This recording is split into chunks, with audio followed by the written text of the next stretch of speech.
एक छोटा सा गांव था जहां जिंदगी सादगी से चलती थी।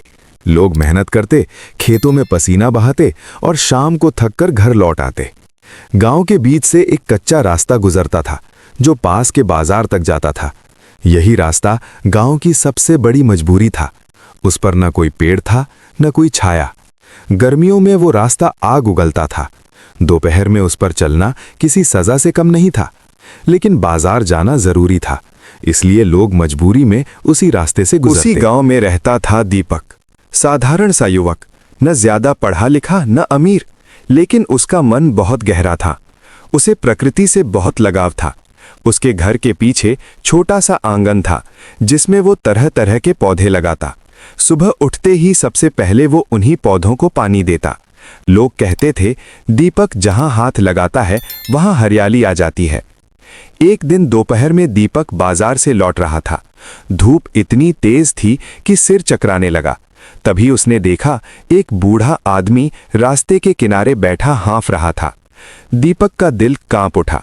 उसी पल उसने ठान लिया, इस रास्ते पर पेड़ लगेंगे। उसने गांव वालों से बात की। कुछ ने सुना, कुछ ने टाल दिया, ज्यादातर हंस पड़े। बोले, ये काम सरकार का है, यहां मिट्टी भी खराब है, पानी भी नहीं, अकेला क्या करेगा। दीपक चुप रहा, लेकिन उसके अंदर कुछ जल उठा। अगले दिन वो अपने घर से 5 छोटे पौधे लेकर आया।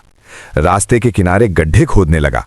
धूप, पसीना और थकान तीनों एक साथ थे। लोग आते जाते ताने मारते, लेकिन दीपक रुकता नहीं। गर्मी बढ़ती गई, कई पौधे सूख गए। एक शाम वो वहीं बैठ गया। मन टूट रहा था, लगा शायद लोग सही कहते थे।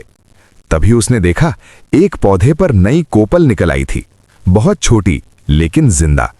वही कोपल उसकी उम्मीद बन गई। दीपक ने मेहनत दोगुनी कर दी। रोज पानी लाता, पौधों को ढकता, मिट्टी सुधारता। धीरे धीरे कुछ और पौधे भी बच गए। 3 महीने बाद रास्ते पर हल्की हरियाली दिखने लगी। लोग अब रुककर देखने लगे। 1 साल बाद कुछ जगहों पर छाया बनने लगी। वही लोग जो हंसते थे अब उसी छाया में बैठकर सुस्ताते। बच्चों ने वहां खेलना शुरू कर दिया। 3 साल बाद वो रास्ता पूरी तरह बदल चुका था। दोनों तरफ बड़े पेड़ खड़े थे। गांव का सबसे ठंडा और सुंदर रास्ता बन गया था। एक दिन गांव के मुखिया ने दीपक से कहा, तुमने हमें सिखा दिया कि बदलाव का इंतजार नहीं किया जाता, उसे शुरू किया जाता है। दीपक मुस्कुराया और बोला, अगर हर इंसान थोड़ा सा जिम्मा ले ले तो दुनिया अपने आप सुंदर हो जाए। सीख, जो काम अकेले शुरू होता है वही एक दिन सबका सहारा बनता है। खुद पर विश्वास रखो, क्योंकि छोटे कदम ही बड़े बदलाव लाते हैं।